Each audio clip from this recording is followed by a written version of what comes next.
ایک صحابی جنہاں دا نام حضرت عبداللہ بن حذافہ رضی اللہ تعالی عنہ، آپ حضرت عمر فاروق دے دور دے اندر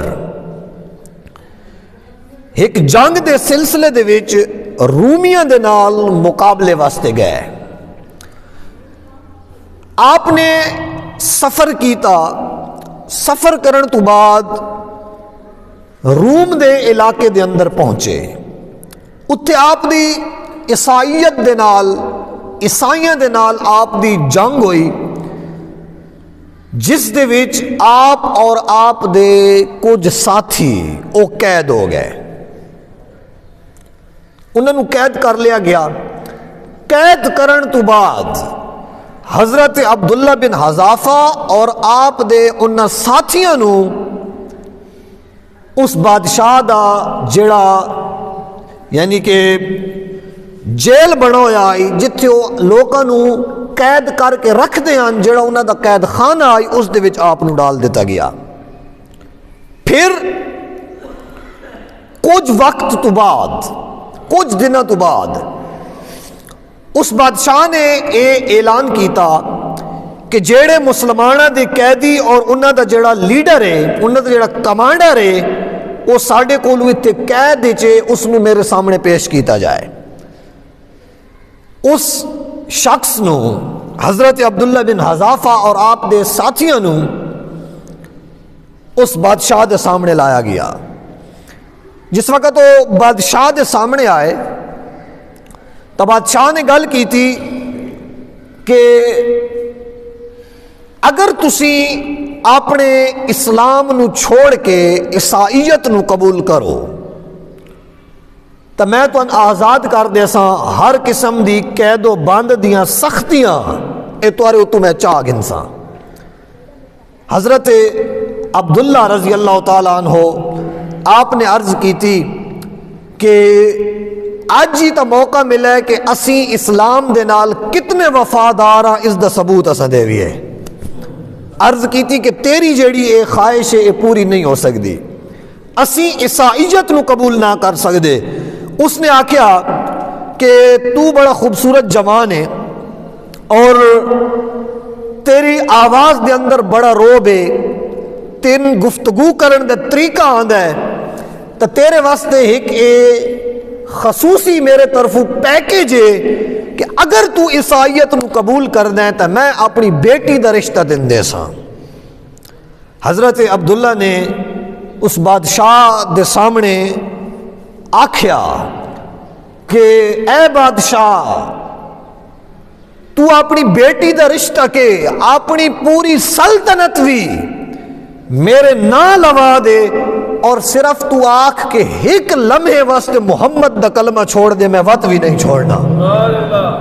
ایک لمحے واسطے حضور محمد دا کلمہ چھوڑ دے، ایک لمحے تو بعد دوبارہ اقرار کر لے۔ عرض کی تھی کہ میں ایک لمحے واسطے بھی چھوڑن واسطے تیار نہ، اگرچہ تو اپنی پوری بادشاہی چاہ کے میرے قدمہ دے وچ رکھ دے۔ جس وقت حضرت عبداللہ دی گل سنی بادشاہ نے، اس آکھیا کہ پہلے تو میں تیرے نال پیار وچ گل کی تھی، تین سمجھان دی کوشش کی تھی، تو گل نہیں سمجھیا، میرے کولو ہور بھی ایسے طریقے ہیں کہ میں تیرے کولو گل منوا سکنا۔ اللہ اکبر، توجہ ہے، میرے کول ہور بھی ایسے طریقے ہیں کہ میں منوا سکنا۔ معزز سامعین، میں عرض کر رہا کہ انہاں لوگاں نے اسلام دا علم کس طرح بلند کیتا، کس طرح بلند کیتا۔ کسے دی پیشکش دے سامنے انہوں نے گھٹنے نہیں ٹیکے، کسے دے مال و متاع دے سامنے انہوں نے اپنا سر نہیں جھکایا، بلکہ جیڑی حضور محمد مصطفیٰ دی تبلیغ آئی ہمیشہ اس نو اپنے سامنے رکھا اور اس تبلیغ دے سامنے اپنے سر نو جھکایا۔ اللہ اکبر۔ سامعین عزیز احتشام، اس بادشاہ نے ایک تانبے دی دیگ منگوائی۔ جس وقت تانبے دی دیگ آئی تو اس دے اندر اس نے کوئی تیل یا آئل وغیرہ ابالیا۔ جس وقت وہ ابل گیا، چنگی اس نو ہیٹ پہنچ گئی، تو اس نے انہاں مسلمانہ دا ایک قیدی پکڑ کے اس بڑک دی ہوئی دیگ دے وچ سٹ دیتا اور آکھیا کہ اے عبداللہ، تے اپنی اکھ نال ویکھیا کہ چند سیکنڈ دے وچ اس بندے دے جسم تو چمڑی اتر گئی، تیرے نال بھی میں یہ حالت کرساں تے تیرے واسطے بہتر ہے تو عیسائیت نو قبول کر دے۔ آپ نے فرمایا کہ پھر بھی میرا انکار ہے، بے شک تو میری جان لینا تے لے، لیکن میں حضور محمد مصطفیٰ دا کلمہ نہیں چھوڑنا۔ اللہ اکبر۔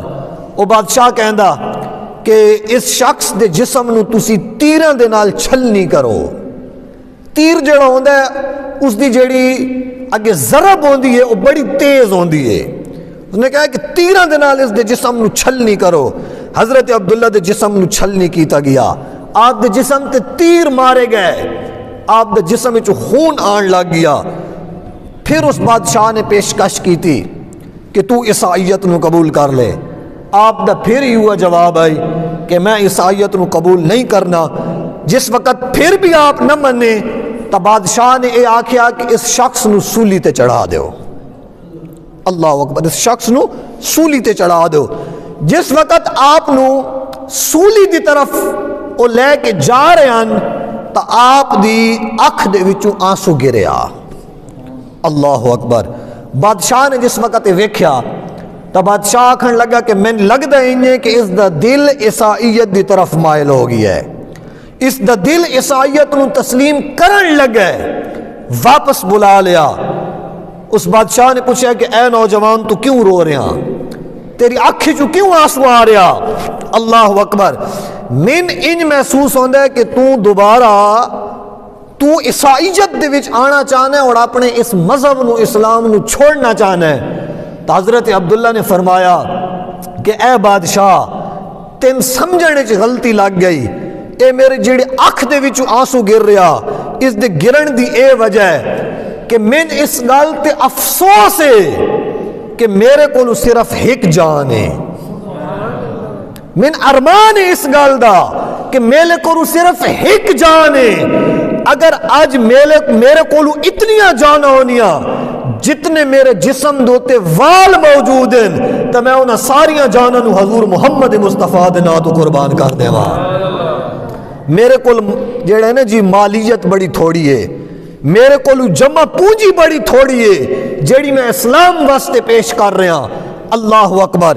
بادشاہ نے حکم دیتا کہ اس نو دوبارہ قید دے وچ ڈال دیتا ونجے۔ آپ دے ساتھیاں نو بھی جڑے مسلمان ہیں انہاں نو دوبارہ قید دے وچ رکھا گیا۔ چند دن تک آپ نو بھکھیا اور پیاسا رکھا گیا۔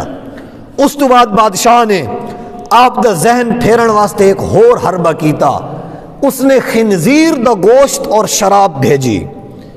اس نے جیل دے اندر یہ بھیجیا جس وقت حضرت عبداللہ دے سامنے شراب اور خنزیر دا گوشت آیا، پیاس تو نڈھال بھی ہن، بھوک بھی بڑی شدید لگی ہوئی آئی، لیکن سامنے جڑی چیز آئی وہ خنزیر دا گوشت اور شراب آئی۔ آپ نے اس نو ہاتھ نہ لایا۔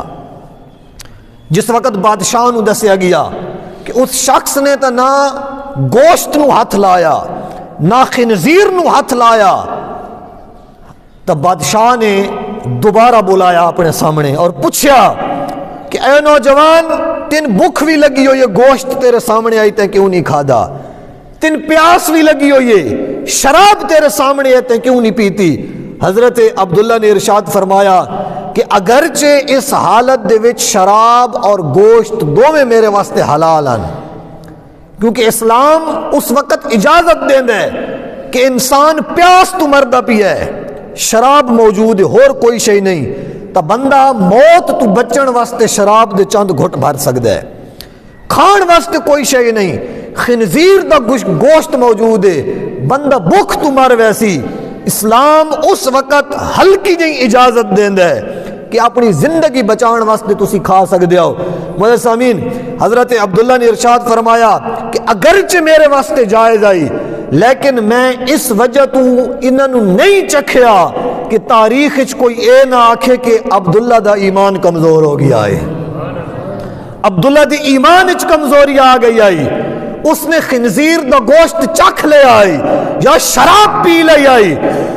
اس نے جس وقت حضرت عبداللہ دا اتنا راسخ عقیدہ ویکھیا، اتنا مضبوط عقیدہ ویکھیا، تو اس نے ایک آخری آفر کی تھی۔ اس نے آکھیا کہ اے نوجوان تو میرے سر نو بوسہ دے، میرے سر نو چوم میری پیشانی دا بوسہ دے تو میں تین آزاد کر دے سا۔ آپ نے ارشاد فرمایا کہ اگر تیری پیشانی چومن دی وجہ تو باقی سارے میرے قیدیوں نو آزاد کر دے تو پھر میں تیری پیشانی چومنا۔ توجہ ہے؟ اس نے آکھیا ٹھیک ہے میں سارا نو آزاد کر دے سا۔ حضرت عبداللہ نے اس کیسر روم دی بادشاہ دی پیشانی نو چومیا، سارے قیدی آزاد ہو گئے، اور آپ دی ایک خبر حضرت عمر کو پہلے پہنچ چکی آئی۔ حضرت عمر دو دور حکومت آئی، حضرت عمر کو خبر پہنچ چکی آئی۔ جس وقت آپ مدینہ دی سرزمین تے داخل ہوئے، مدینہ دی حدود داخل ہوئے، حضرت عمر آپ دے استقبال واسطے کھلوتے ہیں۔ آپ نے عرض کی تھی کہ یا حضرت تسی کیوں میرے استقبال واسطے آیا ہو؟ تو حضرت عمر نے ارشاد فرمایا آج ساڈے واسطے واجب ہے کہ تے اسلام دی سر بلندی واسطے کیسر روم دی پیشانی چومی، اج سارے مسلمانوں تے واجب ہے کہ حضرت عبداللہ دی پیشانی دا بوسہ لین۔ اور حضرت عمر نے سب تو پہلے حضرت عبداللہ بن حذافہ دی پیشانی نو چومیا، پھر آرڈر جاری کیتا کہ ہر مسلمان تے واجب ہے کہ جس نے دین دی سر بلندی واسطے، جس نے دین دی اشاعت واسطے، دین دی ترویج واسطے کیسر روم دی پیشانی چومی، مسلمان واسطے واجب ہے کہ وہ تمام دے تمام مسلمان حضرت عبداللہ بن حذافہ دی پیشانی دا بوسہ لیون۔ تمہارے سامین سارے مسلمانوں نے آپ دی پیشانی نو چومیا۔ عرض کرن دا مقصد یہ ہے کہ انہاں لوگاں نے دین دے نال کتنی وفاداری دا ثبوت دیتا، دین دے نال کتنی محبت کی تھی، جانا دے نظرانے پیش کر دیتے، دیار غیر دے وچ کھڑے ہو کے، دشمن دے سامنے کھڑے ہو کے، اکھ دے وچ اکھ ڈال کے انہوں نے دسیا کہ اسلام دے وچ کتنی طاقت موجود ہے، اسلام دے وچ کتنی پاور موجود ہے۔ بے شک اے جسم سر تو جدا ہوندے تو ہو جائے، اے سر دھڑ تو جدا ہوندے تو ہو جائے، لیکن اس زبان تو حضور محمد مصطفیٰ دا کلمہ نہیں ختم ہو سکتا۔ اللہ رب العزت دی بارگاہ دعا کر دیا کہ اللہ رب العزت سمجھ کے عمل دی توفیق عطا فرمائے۔ وآخر دعوانا ان الحمدللہ رب العالمین۔